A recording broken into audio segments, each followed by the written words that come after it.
Talking fishing, talking but fishing, talking fishing. If it's facts about fishing that you want to know, then tune in, folks, cause this is the show. We'll show you all the right bait to use, so sit right back, you got nothing to lose. Doesn't really matter if it's trout or carp, flathead, marlin or a gummy shark. Listen to the guys and you can't go wrong. They'll be talking about fishing till the cows come home. Talking fishing, nothing but fishing, we're talking fishing. Do you want to very quickly say that you're going to save Channel 31, yes or no? I can announce tonight that we will be extending Channel 31 and Channel 44 for another 12 months. That is indeed good news, thank you. Is that a lifeline or what, being thrown at the very last minute that Channel 31 is allowed to continue? I tell you what, welcome to Talking Fishing. Is stuck with us for at least another year and hopefully beyond. Big show tonight, and it's a very exciting show because we've got a very special guest in the studio. But how good is it? I mean, I don't know if, Adam, a lot of people fishing because there's no AFL, no kids' holiday sport or anything like that. The fishing's just fantastic, isn't it? Yeah, and the weather's been great. We've had a few chilly mornings, but the days themselves have been beautiful, and the garfish are going absolutely insane, which is a big deal, Dave, because we haven't seen a run of gars like this in a long, long time. I would have to say decades, and I think 15 years at least that we've seen a run like we have at the moment, but I don't recall it as being that like good. This. Yep. Stephen Victor Trelfall. Thank you very much. All the way from Shepparton. I'm tipping there's no garfish in the Goulburn River, but they're that thick there could be. That's right. How's things up your neck of the woods? Is fishing fantastic like it is here? Yeah, it's the lakes are fishing okay, like Eildon, Nullagooty, a couple of quiet reports, Ranger Basin, but yeah, pretty quiet. We've had that bit of downpour rain, everything's a bit high and a little bit muddy, but it's all sort of coming down a little bit, so, but it's still good to just get out in the water and be able to sort of go for a fish. Yeah. Now, for 8 days, we have had a new Minister for Fishing and Boating. We'd like to introduce the new Minister for Fishing and Boating, Melissa Horn. Welcome to the show. Thank you very much, Dave. It is absolutely a pleasure to be here, and I have embraced it. I've been out and about seeing different fish, but I think the biggest, most proudest moment of the day was actually talking to my dad, who's an avid fisherman, 81 years of age, who was sitting down to dinner tonight with a couple of bream that he'd pulled out of the Hunter River, and he just said, "Girl, you've cracked it in the big time." You know you've made it in politics. I'm not sure whether you realise, but the last election, 2018, the Premier announced a Minister for Fishing and Boating, which is unheard of in any other state or territory in Australia, to have a dedicated minister. It's fantastic, and I think, it's like what you were saying. There are so many people out there fishing. It plays such an important part of, just getting people out there, getting people active, whether they're, no matter what their age or ability, to be able to get people out there pulling in a fish or just having a bit of fun on the water. It's fantastic. That's good. Now, you grew up fishing? I did. I grew up in the Hunter Valley. Yeah. So, and every year we would go, well, we fished a lot. I can remember as a little kid going out there and learning how to pull sandworms out and get pippies. Yeah. But every Easter we'd go to a place called Southwest Rocks, which is lovely place. Beautiful, off the coast of Kempsey. And I can remember when I was about 8 years of age, there was a few families would go up camping, and we went out early one morning, pulled in a heap of sand whiting. And just as the sun was coming up, we counted them, and there were 98. So we went and chucked in another couple of rods and made a ton. I reckon that was maybe before bag limits. And, there was a few of us. And now you're living in Victoria, obviously. I live in, yes, I'm the member for Williamstown, and not a better place is there. It's got this really rich maritime history. Point Gellibrand, of course, there's great fishing down there. In fact, this morning I was down at Williamstown Anglers Club. You met Wilco. I did meet Wilco. Colin Wilkinson, he's famous. Yeah, local legend. He was awesome. He too was telling me about how the garfish are absolutely, have just really come back. Probably, and he reckoned that down there they'd had some RMIT students out there doing some surveys of the marine habitat and seen how much it had come back since the ban of the netting. The ban of the netting, it was really healthy and really great fishing. There you go, the new minister is in the house. But, folks, let's have a look at what's being caught by the people at home. It's time for Catch of the Week. Catch of the Week, brought to you by Shimano.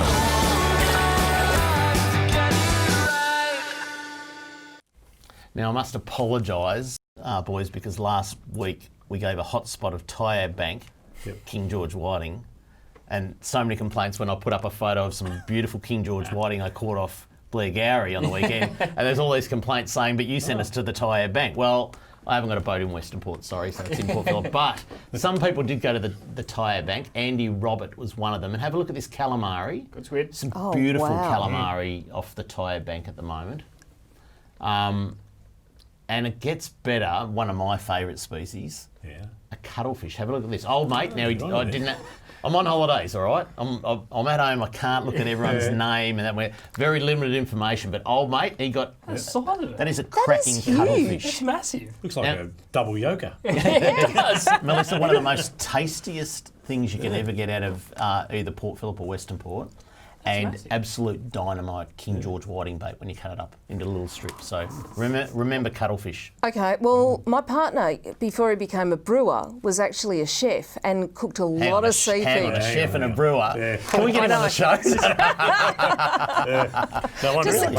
Can we have a cooking segment? Yeah. No, that'd be good. All right, getting yelled at, better keep moving along. Offshore from Seal Rocks, Jason Smith got out and got a lovely gummy shark. Have a look at that. Hasn't the offshore gummy thing become an actual season in itself? Now, a lot more people venturing offshore now to have a look for gummies. And it's Well, certainly I think those bigger models, definitely. you're almost guaranteed going offshore for those. Is he wearing micro? I think so. Now, I know 2 Jason Smiths, and that's not him or him. Now you've seen 3. It might be 3 Jason Smiths that fish out of Western Port. Probably is. Common name. So we were talking about the garfish and just how good the garfish are at the moment. Have a look at this Mark Keaveney. I said to people last week, we want a photo of people holding garfish because everyone just has them on the bait board. That's a cracking photo. And that's kind of boring, you know. So, but anyway, Mark, have a look at that. Beautiful garfish. Now, Mark sent a couple of photos of the fish he got last week compared to this week. They're double the size that he got this week. So They grow that much in a week? well, I'm not sure, but there's certainly a lot of food in the bay, good Charlie. class of fish in the bay at the moment. I just said that boring on the bait table. Sorry, Amy Day. Have a look at this. Wouldn't be putting up with that, Amy. Amy Day. Come on, Amy. The garfish on the bait board. I'll blame the photographer on that, but Amy, what a fantastic catch of Come on, garfish Jerry, there. you can take a better photo than that. Than this is. Now, I've got to say, Gorgeous, Amy. got to Good say work.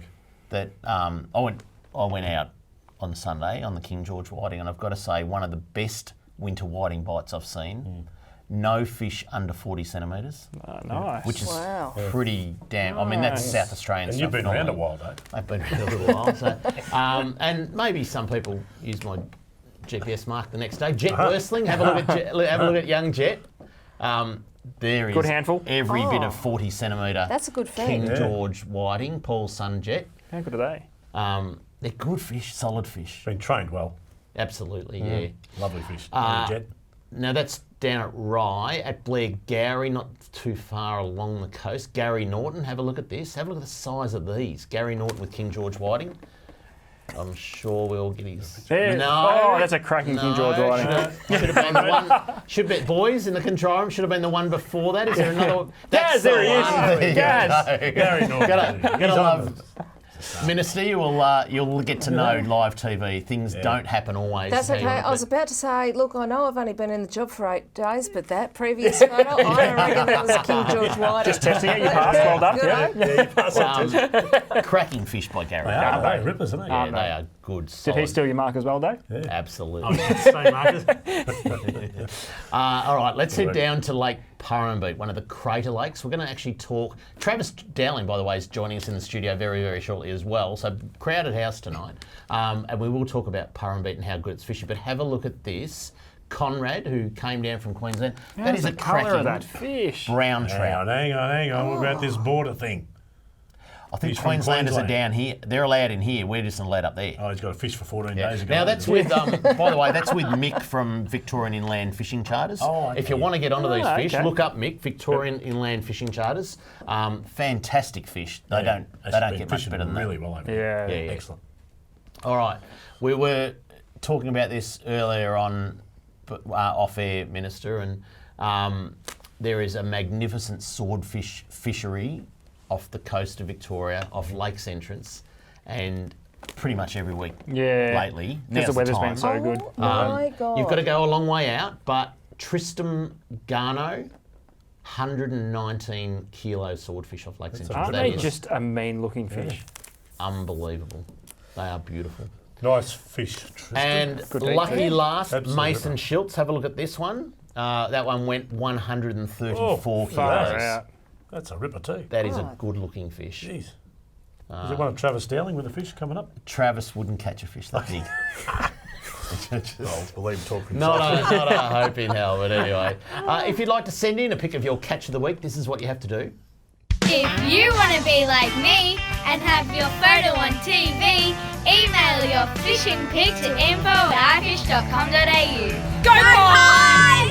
Yeah, I wanna go fishing.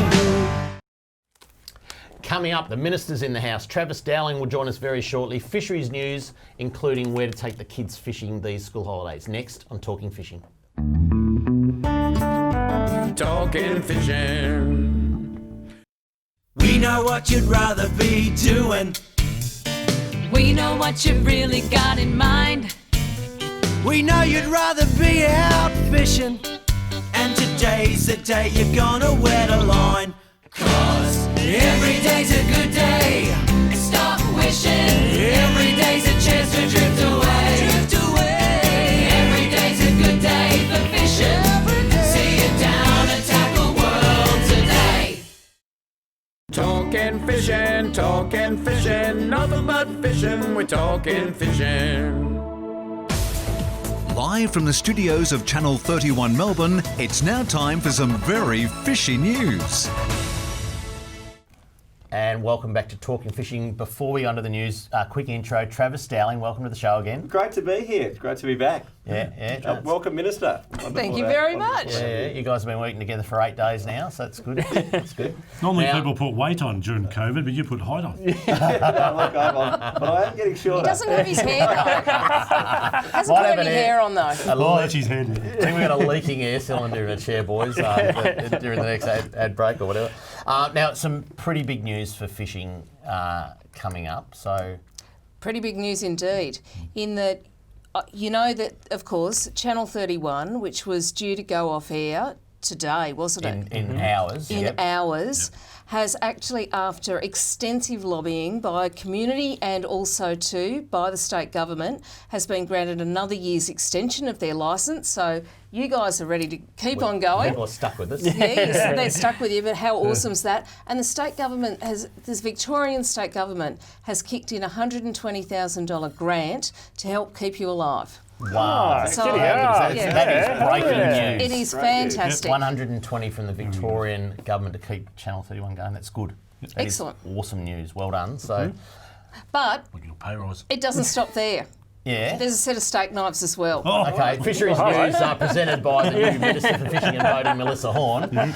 So paddlers, as you know, we've had a trial going for the Now, last this couple isn't of on my years. run sheet. This is breaking news. This is breaking news. Sorry, Yeah, it's Dave. all right. Yeah, I'm the yeah. minister, I'm taking About over. the kayakers. So paddlers of certain low-powered kayaks and canoes are now permanently exempt from licensing and registration rules in Victoria. That's been following the trial that's been going on, and our safety regulator has said that basically all good to go. Get on out there in your kayak or in your canoe, and you won't have to pay a registration or licensing fee. License. How good. Let's. Yep. that So is now, awesome just news. quickly, Let's retake. boat owner. Sorry? You're- Yes, absolutely. Boat owner. Yeah. Boat owner. Yeah. Have fun paying where Joe loses. That is breaking news. You've heard it from the new Minister for Fisheries and Boating. 8 days into the job, and here we go, some breaking news. So that is absolutely fantastic. Now, you've been busy in these 8 days because we've got some other news now, which is all about the school holidays. Let's have a look at this quick video.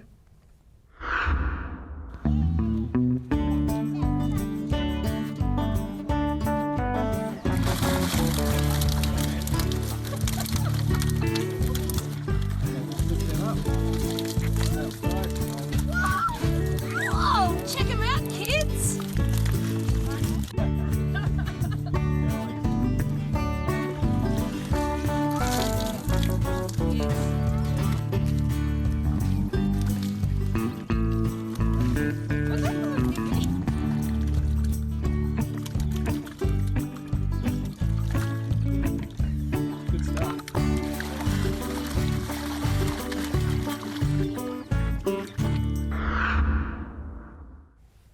Now, Melissa, the question on everybody's lips is, where are those trout? They are up at Lake Navan in Melton. Okay. And so there was a fair few of them that were released, some of them about that big, and I know everyone likes to exaggerate, but there were a few of them. There were some big ones in some of that. There were some 2 kilo ones. Yeah. Nice. My partner actually called BS on that, but I said no. There's some big ones there. There you go. Now, It's definitely a fisherman. some fantastic fish, and this is the media release that came out with it. Minister for Fishing and Boating, Melissa Horne, said Oyen Lake will be stocked with 500 rainbow trout. The stocking and many of other waters. Stockings are thanks to the recreational fishing licence fees and the Labor government's $35 million Target 1 million plan. We've got a list of some of the lakes that have been stocked for the school holidays. Have a look at that. Some of those there. Albert Park Lake 1,500, Lilydale Lake 1,000, Pakenham Lake 750, Kennington Reservoir in Bendigo 500, Pertobe Lake in Warrnambool, if I got that right, Trav, 450. Casey Fields Lake, 750 trout. Nice. Eildon Pondage, 1,100 plus. Marysville Lake, 450. Look at those lakes. I mean, St Augustine's in Geelong has been fishing good too. If you think about it, it's like from the furthest western districts to the furthest part of the sort of Warrnambool area, then all the way down to East Gippsland, like everywhere around. Kids have now got fish to catch for the school holidays. It's fantastic. That's awesome. Even if mum and dad don't want to drive them anywhere, they can jump on their bike and go there. So unless they're in one of those 10 postcodes today that aren't allowed to. And that's the reality, the world we live in. So, but that's a build-up of other stocking that you continually do. We're heading towards 10 million fish. Everywhere. Just because they're not on that list doesn't mean there's not fishing your local Nets lake. out, more fish stocked, lots of fish available to catch. That is brilliant. We'll put that list up on the webs or up on our socials tomorrow, but I think you can get on the VFA's website and see that full list anyway. So absolutely fantastic stockings. A reminder too, a daily bag limit of 5 trout applies to family fishing lakes, of which only 2 trout can exceed, it's there down the bottom there, only 2 trout can exceed 35 Can I just say on that, Dave, we don't mind mums and dads down there fishing with their kids. Sometimes we get a little bit of stuff on social media saying, oh, look, just leave them all for the kids. But when we love seeing mum, dad, sometimes single parent families down there fishing with their kids. So I really do, people see, people down there fishing. We're just encouraging people to go down there. Sure. Some of these trout won't last through summer, so it's really important they get down there, they get caught, and hopefully people get a good feed and have a good time. Put and take. So they're put there for you to take. Absolutely, that's exactly it. All right, keeping on the trout theme, Travis and Melissa, I'm not sure whether you've seen this, right? But the opening of trout season for the last 2 years has been a return to bigger than Ben-Hur, hasn't it? Yeah. So it was huge. So, Minister, back in the 50s and 60s, there used to be all these old FJ Holdens and so forth lined up on the Goulburn River and all these things as people would come out for the opening of trout season. And it sort of waned and it dropped off a bit. And a couple of years ago, one of the trout farm owners, we were there talking about aquaculture, and we said to him, what do you do with all these big old brood stock that you've got, these massive rainbow trout, 5 kilos? Show photos to your husband. We've got a photo here, have a look at this. No BS. Yeah, look at that fish. That is from the Goulburn River last year. Christy Worsling. Yeah, and he said that he was sending them to Sydney markets to be sold as basically fish soup, and we said, well, why don't we buy them off you and we'll put them into the Goulburn River and Lake Wendouree, Ballarat, and we can have a really crash bang opening to trout season. Started a couple of years ago, and it's just been massive. The towns. People haven't got FJ Holdens anymore, but they take their modern cars up to the Goulburn, and it is shoulder to shoulder, isn't it? Yeah. Absolutely. The bakeries get sold out, and the cafes get sold out. It's just amazing. So how many stonkers are going in this so year? 7 tonnes. So that was about 2,000 fish last time. So if you work that out, that means they're all 10 kilos. I just did that maths really quick in my head. Don't check that maths at home. The word of the government is big build, isn't it? There's a big build going on here and there and everything like that. Snobs Creek is the Victorian hatchery at the moment, the only hatchery that's owned by the state government. You got a little bit of a big build. Do you want to talk about that? Yeah, well, I don't want to steal the Minister's thunder, but I will say that there's some pretty exciting things that are going to be coming, and as the new Minister, the Minister will be unveiling the world's first and only significant trout cod, by the way, up there at Snobs Creek. fantastic. Yeah, no, absolutely big one. And I think brown we've got trout. photos of them being built here, haven't Yeah. we? Is that the base? That is the base. Wow. We've made it very interactive, right? So you can see the tails of fish there. jumping out of the water. What goes on the top? I think we've got photos here. You will see that. So that's going to be a massive brown trout at the gates to Snobs Creek up at Eildon. Hang on, how tall's that? That's probably about 5 kilos. 3 metres high, probably? Yeah, I'd say that. So, I mean, on some of the photos you can see a bloke standing next to it comes up to about that bottom fin. So, That's insane. yeah, so about 3 metres high, I reckon. Where did they get made? So they got designed in Victoria. They were made overseas, but they were designed And that's a trout cod. The only statue of a trout cod in the world. Yeah, there's no other one in the world. A lot of people have got Murray cod around the place, but we're getting very big into breeding trout cod. They're a critically endangered, large-bodied native fish, and they are going to adorn the gates at Snobs Creek as you go up there and you visit. But also, and the minister will be cutting those with opening those with stakeholders. But we're also upgrading Snobs Creek Fish Hatchery quite significantly, and we'll be talking some more about that. In the months to come, but it's probably going to be the biggest investment up there in 50 years in the hatchery itself. Yeah. All right, moving on to the next one, Minister. One of the election commitments is to deliver a new native fish hatchery up near Shepparton. Yes. That's progressing pretty well, I'm told. I believe so. I haven't managed to get up there in my first 8 days. I have been out to the Barra Just about Farm everywhere at Werribee, went out there today, Yeah. and to also Lake Navan, obviously, yesterday, and then the the angling fishing club. Yep, Yeah. but soon I will get up there and have a bit of a look. Let's have a quick look at an artist's impression of how it's going to look. Trav, you've got to be pretty proud of that. Yeah, it looks fantastic. I mean, that's 170 hectares. When you look at that photo of the property, you see that tree line over on the left-hand side. That's the extent of the property on that side. Yep. Comes out to the right-hand side here, and there's a tree line just in front of the dam, and that's the Castle Creek that runs along there. So the Castle Creek's filling that large dam there. We're hoping to use that large dam as basically a great spot for mums and dads to come and fish with their kids and have a bit of a visitor centre there and make it a bit of a tourism facility. Probably put some large fish there as well. Yeah. But and with the residences, the property backs all the way down to the Goulburn River, which is a wonderful part of the Goulburn near Toolamba there. So you can imagine that's going to be stocked pretty well with fish as well. But this will be the largest native fish hatchery in the Southern Hemisphere, and it will put Victoria in a really good place to be self-reliant on producing lots of Murray cod, golden perch, silver perch, trout cod, catfish, hopefully blackfish well into the future.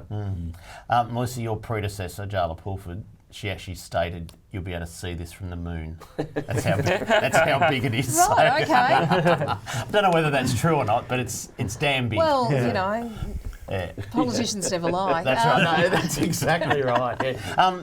Very quickly, the Yellingen area, but it doesn't matter. 30 seconds. The Barramundi farm you went to today. How was that?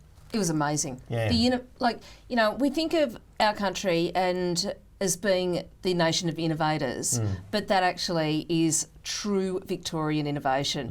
And their golden barramundi, I think when that goes out onto the market, will just blow everyone's minds away. Yeah, okay. It was, so what, a golden barramundi will be in restaurants and things, will it? Or, and export. They've got a huge export market. It was just phenomenal. Yep. $8 million turnover, employing 28 people down there in Werribee. Fantastic. Yep.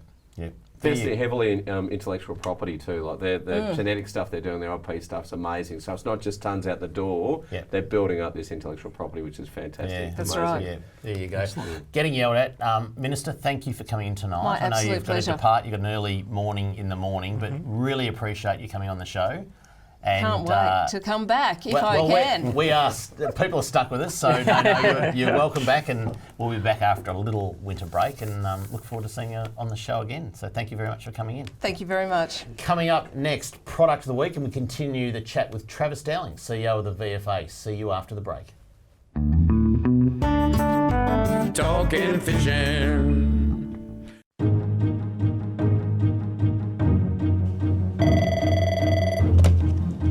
Good morning, spotters. Stephanie speaking.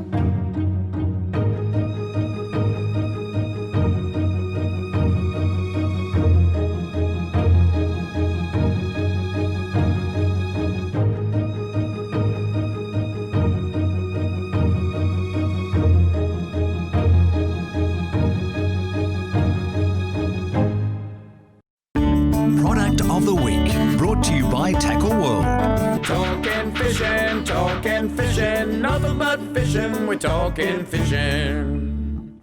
Now, product of the week this week, something a little bit different. Trelly, we don't normally talk too much about the freshwater stuff, which is a bit of a shame. So, and something that gets even less airtime than that are the crays. That's right. So, Trelly, I'm going to throw this over to you, and I want you to show us what's legal and how to catch these spiny little bad boys. No worries. Okay. Now, the crayfish, as Travis on my side here, who loves crayfish, would know, will correct me. But the five of these pots. So you catch them in one of these drop pots. So we've got a couple of different examples of drop pots here. I've got one here. One that's got a metal base in it here, and one which hasn't got a metal base in it here. Does the base matter? Because where we are in Cranbourne, we sell a lot of the chicken mesh, chicken wire type arrangement. This is more of a, I guess, a rectangle wire base. And they've got that one there with no base at all. Does it matter? No, it doesn't really matter. Yeah, what probably the important thing. Hang on, Trav.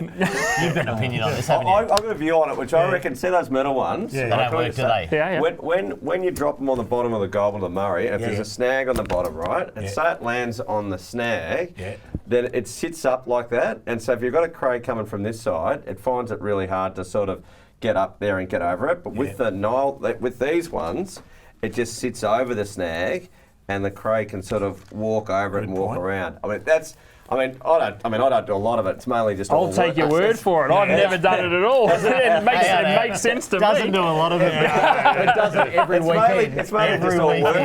It's all just work with me. So it's all about survey work. Yeah. But I don't cut across the trolley. No, that's fine. That's good input. So you can go now. So, but what I find is really important is, like you say, Travis, you get that when it drops onto the bottom of the river, you'll find with the current flow, if you actually pin your bait to the middle here, same with that one there, your current flow, your bait will hit and then your ring actually comes across and your bait actually sits on the side. So what I actually do is I actually like tie a rope or a cord across the top and put your bait on that cord in the middle. So wherever that pot sort of falls, your bait always sits in the middle of your pot. So when you actually lift it, you're lifting it. The cray is going to be in the middle of your pot. So that's sounding like it's a lot easier to go fishing for King George Whiting. But anyway, go on. So it's just like yabby, really, isn't it? Yeah. So what sort of bait? Or actually, before we get to the bait, this is always. Do you just go and throw the pot wherever the water's running? Like, how do you know where to throw the pot? Well, I use a sounder, and you can find your structure. Then you go upstream. You might be so how deep are you dropping the pots? I think you just lob them off the bank. But it might be only 3 metres deep or 2 metres deep. Okay. So what you do is you go in with your sounder. And you say, well, there's a structure and a heap of snags. So you don't want to drop them on top of that because it gets all tangled up and gives you a heartache. So you get above it, say 5 metres above in 1.5 metres of water.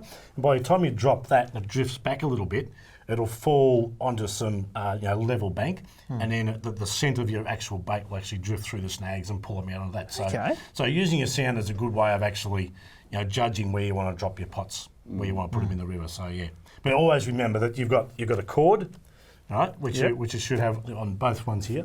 And then you can tie a cord. There's different things you can buy this little kit here, right? So it's got, it's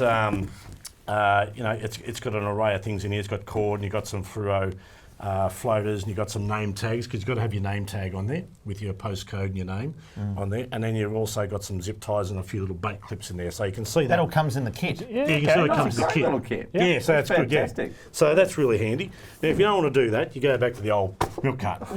Right? So the Kai Valley milk farmers appreciate you doing that. You pay $4.50 for milk up there. Yeah, but this is a good one. So and just remember that when you actually set your pots too, you don't want your cord shorter than your depth. Sounds as though you made that mistake before. Why is that? There is a man named Yorick. If Yorick's watching right now, can you remember that? So don't have a 2 metre cord in 4 metres of water. Otherwise, And what bait? Well, you got some bait here, Charlie. What bait are you rocking? We had a bit of a discussion about the bait, and we decided on. Look, there's different sorts of baits you can use. One is chicken. Nice. Don't quite sound like it might be a sparrowhawk or something. I'm not sure. A bit like a That's the crow. closest thing I can find to a chicken. So you get a chicken and you put him in the middle, or you get a bit of roadkill like this with what's that here? The Shepparton way. Well, maybe something else that you find along the way. So, but again, tie them in the middle like this, and when they go down, that rests on the bottom of the river. It sits in the middle of the. You don't put them in live, do you? Well, not live for long. No, you don't put them in live. No. Oh, a good thing to do with your chicken too is put a bit of Parmesan cheese on it. Yeah, Parmesan cheese him up, I'd say. Okay. So yeah, and a bit of fish scent. You can put a bit of tuna oil on them if you really want to. Yeah. So yeah, but you can use other things. You can use last year's duck season ducks that's gone frosty in the fridge and the freezer. You can use all sorts of stuff in there. As long as livers are probably another popular one that they use with a bit of blood and that type of thing. Anything gives a little bit of a scent. Carp is also good. Really good. Yeah. So yeah, but always stick within your limit, as they say. And these little measuring devices here. So you've got the minimum is between the eye socket and the back of the shell, which is called the. Travis is going to allude to that. So the carapace? Carapace. Yeah. 10 centimetres to 12 centimetres. So anything that's outside that area of 10 to 12 centimetres, you've got to put back. And you've also got to put back the females in berry, so you dump them over the side too. And that ensures our brood stock for later dates. So just remember, it's 2 crayfish per person, 4 per trip. And you can cook them on the side of the river, can't we, Travis? But you stay within your limits because look, there's not heaps and heaps and heaps of them out there, but there's enough for a season to take place, and we're looking after the crayfish and doing some more research on them just recently. I think you should see some results from that. Yeah, no, absolutely. And they're very slow growing and they're very localised. Yep. So if you smash a particular area and you rip them all out, that area will take quite a bit of time to come back. But those bag and size limits have really served Victoria well now for a long time, and we've got a really healthy and strong population. So. But most people do the right thing, Charlie. Yeah, that's right. Yeah, no, exactly. Yeah. So look, it's great fun. It's in this period at the moment where we haven't got the sports, as we say, and all that type of thing. It's a big kid sort of yabbing. Yeah. So you go out there and it's a great way to put it, actually. All right, we've got to get to a break. Great. We've got to get to a break. Coming up next, Kramer's mailbag. Plenty more to come on Talking Fishing. Talking Fishing. We know what you'd rather be doing. We know what you've really got in mind. We know you'd rather be out fishing. And today's the day you're gonna wet a line. 'Cause every day's a good day. Stop wishing. Every day's a chance to drift away. Drift away. Every day's a good day for fishing. See it down and tackle world today. Talking fishing, nothing but fishing, we're talking fishing.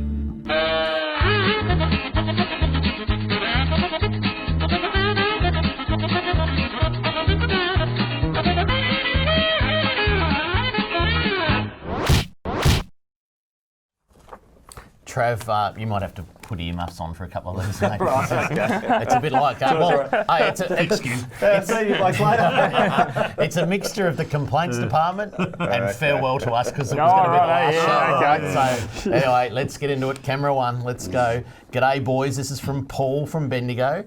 Paul writes, glad you're back. Let's hope next week isn't your last week on air. Well, it's not. You're stuck with it. So I like to use the Point Richards boat ramp and stay down there when I'm on holiday. Sometimes I can't use the ramp because of the seaweed.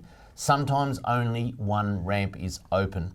I've checked the Better Boating Victoria page and there has been nothing said about this since we saw a car park drawing last year, which is also not moving based on no updates.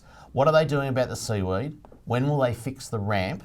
I reckon you're right. Nothing is better under Better Boating Victoria. It should be called Bad Boating Victoria. Well, Paul, all I can say is they're working hard at doing nothing on that one. So I don't know.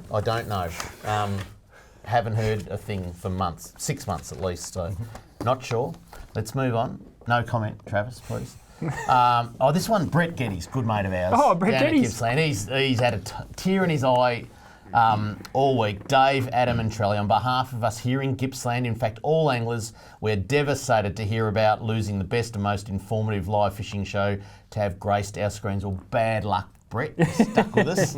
We're here for another year. You guys have great humour, terrific guests, incredible, except for Travis, incredible, genuine passion, and above all, excellent support and guidance for anglers on the real big issues. Mate, you're stuck with us. I won't keep reading it all because it's quite long, but we're here, and Brett, great contributor to everything. Thanks for the kind words there, Brett, too, mate. Yeah, Let's get Johnny one day. Very good fishing. He's a very good fisherman, Yeah. but he represents. There's a whole bunch of people down in Gippsland that watch us via the Facebook live stream, and on the talk. If you got a mate who lives out of the broadcast area of Channel 31, we do broadcast live on the Talking Fishing Facebook page, and Brett will be watching right now. So see a lot of Brett's fish on social media. He knows how to catch an estuary. He knows how to get it done. He's a gun. Yeah. All right, this one here, Complaints Department again. This is from Sam Waters. As an inner city fisherman who regularly pops down to the piers between Mordialloc and Brighton Pier to fish after the kids are in bed during the week, I was shocked a few weeks ago to have been squidding one night at Brighton and to turn up 2 nights later to find the pier closed. Similarly, half the pier at Black Rock near Cerberus, as in HMAS Cerberus, near Black Rock there, is also closed with a generic one-line notice referencing alleged safety concerns and directing people to Parks Victoria for more information. Of course, of which there is no such information, or at least meaningful information, on the Parks Victoria website. After watching your Talking Fishing episode last week, I was glad that you also identified this as a serious issue and seemingly inconsistent with the good work otherwise being done by the Fisheries Minister to get families fishing and utilising the bay. Now, he emailed Parks Victoria. Of course, there's no reply on that, but what we've done for you, Sam, is we've added Black Rock to the list. Have a look. This is the list. There you go. So, the list is growing. Normally, you'd say that's good, but I don't know whether anyone's on a bonus for if they can get to the end of the checklist, but there it is. It's Middle Brighton, Warneat, Rill, Williamstown, Gem Street, Queenscliff Harbour, Black Rock, and coming soon, we're told, Altona. And if those waves keep coming on Portsea, Portsea will be next. So those boats are accessed from that pier. Yeah. Why don't they make the boats move? Well, I'll tell you, that one there, Charlie, that's Brighton, Middle Brighton. There's 100 boat owners that can't get to their boat now. Really? They can't get to their boat because there's a gate. They contacted the marina on the Friday and put the gates up on the Sunday. No one had. I mean, where do you put your boat anyway with 2 days' notice? But that's closed, and the only way for those 100 boat owners is to actually paddle out on another boat or a paddleboard or something to get their boats. Another user group up in arms, good. So they're going to fix all these by the time the fishing season rolls around again, Dave? Is that your comment? I doubt it. All right, lucky last. Let's keep going. This is from Richard. Hi, fellas. Thanks for your program. On Wednesday the 17th, I watched in disgust about the galahs closing the jetties because of safety. Blah, blah, blah, he writes. It just goes to show that there are too many pen pushers trying to keep their jobs by making it look like they are doing something. Why in the bloody hell aren't there maintenance crews checking and repairing these structures on a regular basis? Especially after such a long break because of the virus. Those sort of jobs were going on in all other industries except the piers, and it goes on a little bit. Thanks from Richard. There you go. So quite a few people upset about the piers being closed. Rightly so. Meanwhile, Travis, you're just trying to open up access. Are we... Oh, hang on, I've got to close this. If they're yelling in my ear again. If you'd like to write into Kramer's Mailbag, this is what you do. Send your mail to Kramer's Mailbag, PO Box 734, Patterson Lakes, Victoria 3197, or email kramer@ifish.com.au. All right, let's try and get as much information out of you in the next 2.5 minutes. All right? Are we allowed to talk about Tarago? Yeah, absolutely. Yep. So the Premier was on this show. 2018 late. Yeah, that's right. I think during the election or just before the election campaign, and talked about the Kyneton Lakes and talked about Upper Colaban and talked about Lauriston, Hepburn, Malmesbury, and there's been some really good work done on those. Did you know that if you want to launch your tinny at Colaban, you have to take your petrol outboard motor off? I'm going to say, all I'm going to say is that Colaban Water have come a long way in terms of access, and shout out to Damien Wells, who's doing a fantastic job there as the CEO.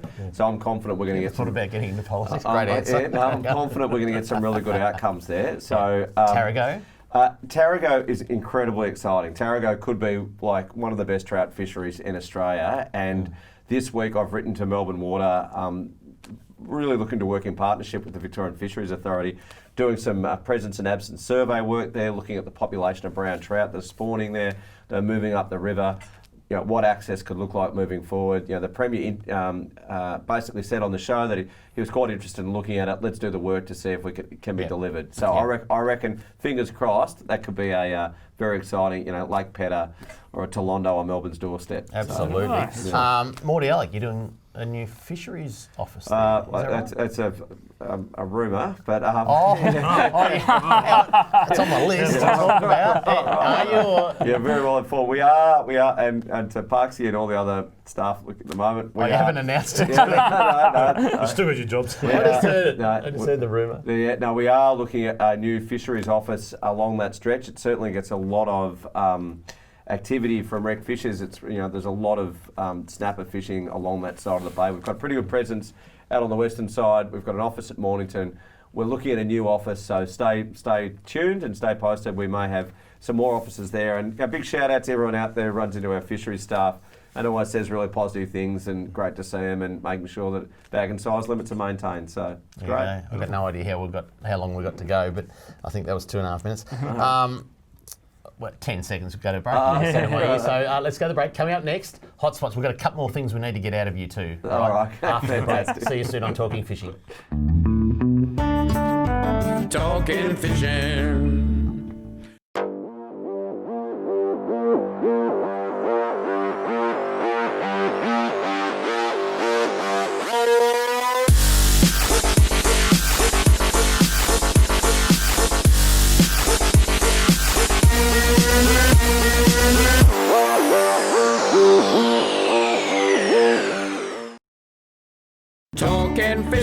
Talking fishing, nothing but fishing, we're talking fishing.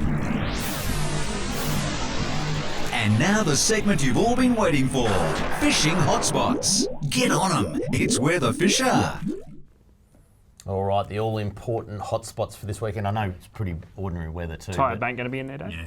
Might be. Is it Pelican's Pick or Hotspots? Which one is it? What's the Pelican's Pick? Pelican's Pick is the go-to now fishing guide. 12 o'clock every Friday. 12 o'clock lunchtime every Friday. Yeah. On the VFA socials, Instagram and Facebook, giving a rundown of where all the fish are being caught in Victoria. Brought to you by fishery staff across the state who are, finger on the pulse. Now, I know some people will be concerned that they're going to lose their GPS whiting marks that they won't share with their friends, right?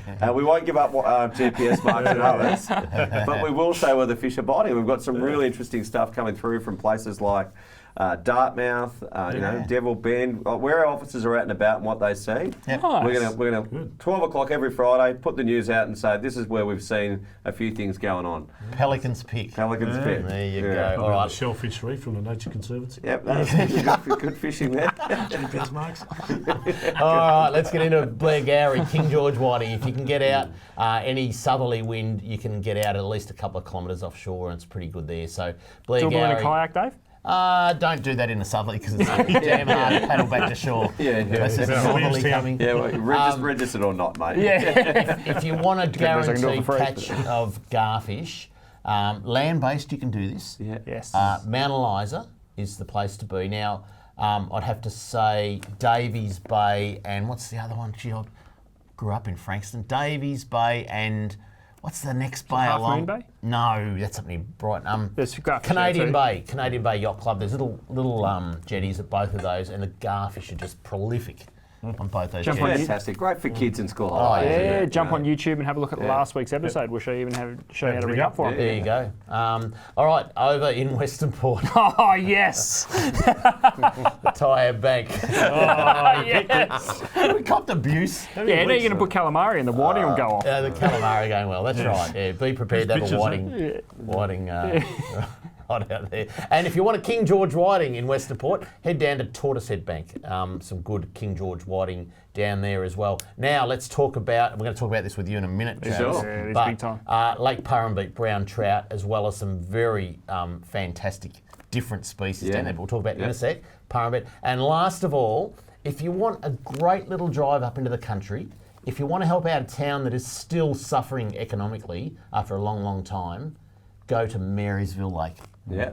There is rainbow trout. I think I haven't got those figures. I don't know where they are. 500 odd in there. About 500 odd rainbow trout. Marysville Lake's one of those places where I reckon I can guarantee you. Yeah. You will see a platypus. It's beautiful this time of year too. Oh, there's a few platypus that live in there. Nice. So while you're trout fishing, see nice little platypus swimming around there. So great place for the kids and help the little town out there.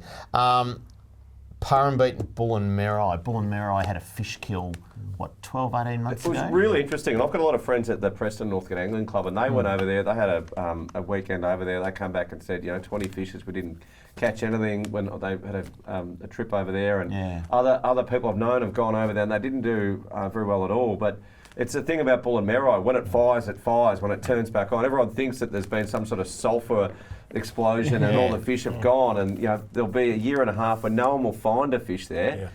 But bang, it's back on, and they're catching these. And is it back on now? Absolutely, it's firing now. So it is firing. The Chinooks that are in there? Yeah, mainly it's been the big rainbows. People are getting Chinooks, but they're not. The Chinooks aren't the size that we've seen them previously. They're still sort of that sort of 1.5 kilo sort of range. But rainbows that that have just got that Lake Bolac look about them. So they're only about this. They're like this.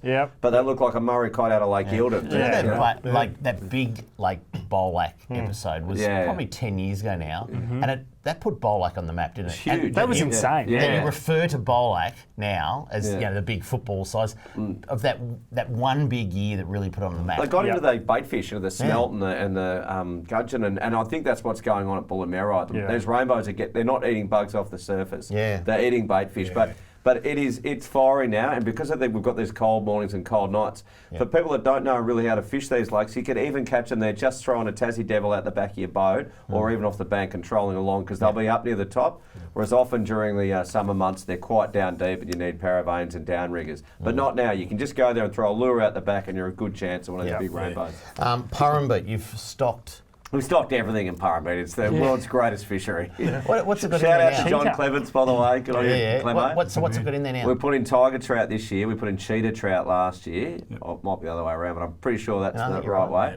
And we've started seeing some of the cheetah trout get caught, and they are, again, kilo and a half fish, and they're starting to get really big and deep. Nice. But those browns you're seeing out of Purrumbete now, they are what Tolondo was sort of 5 to 7 years ago. That sort of 3 to 4 kilo, really look like a wild fish, beautiful colouring. Because we put them in about this size, right? So when they're getting caught at that 7 pound mark, they've been out there wild fish for a long time, feeding on a wild fish diet, and the coloration that comes through. So good. They just look amazing. They look like a Tasmania or New Zealand trout. And I'll tell you from personal experience, they're not always easy to catch, right? They're pretty smart, wily buggers. So they know when Travis Dowling. My advice is bent minnows around the weed beds and just fish them right on dark. There's bent minnows, all right? Don't have a mud eye out one side, a worm out the other side, and your mate Dallas behind you, flicking a surface lure trying to catch a Murray cod, all right? It's probably not going to work. All right. The Golden Tag competition is back on? Yeah, so we haven't been advertising it a lot because, again, we're still in COVID and Victoria's doing it pretty tough, or particularly some parts of Victoria at the moment in COVID. But the competition is still on, and so we have got a number of people up there in those regions who are going up and visiting some of the towns. But well, it's school holidays, so that's right. And a lot of those businesses have struggled. But also, it's been great to see at Lake Tyres, and a shout out to Kevin, the Lake Tyres crew there at the pub. But the Lake Tyres, those guys have actually got a few fish coming out in the last few weeks, so it's good. Nice. Brim, 33, 34, 35 centimetre brim, sort of getting caught there. But up to 42 winners on the that's Golden right. Tag. Yeah, so it's $2,000 every time you get a tag. So when it first opened, it was quite rapid, the amount of winners. That's slowed right down now, hasn't it? It has. I think some of that's to do with winter a bit. We got quite a few trout when we reopened after the COVID closure. We reopened it and went bang, bang, bang, bang, trout from sort of the Ovens and Midder up past Wangaratta and Bright up that way. But that slowed, well, obviously it's stopped now because we've got trout close season, but we're now starting to see a couple come out of like Marlow, Lake Ties, and it's the bream. It's those winter bream that are getting There's caught. still 950, more than 950 fish out there. Yeah, well, we with worked $2,000 tags. Well, Craig went a little bit crazy with the tags, and Craig, all credit to he tagged about 1,050 fish. So they've had 42. So there's still 1,000 tags out there worth $2,000 each.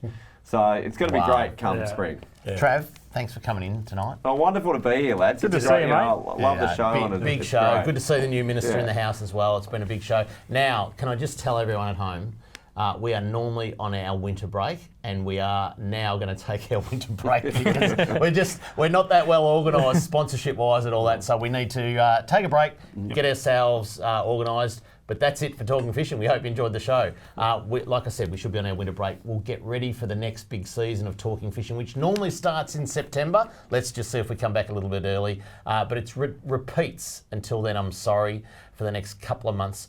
Until we see you again when we return on Talking Fishing, please stay safe on the water and enjoy your fishing. Talking fishing, nothing but fishing, we're talking fishing. We got all you need, just take a look. Watch those fish jump on your hook. So just relax and take your time. Enjoy the show, then drop us a line. Talking fishing, nothing but fishing, we're talking fishing. Talking fishing, nothing but fishing, we're talking fishing. Talking fishing. Have a good weekend, Mr. Walker. You too, son.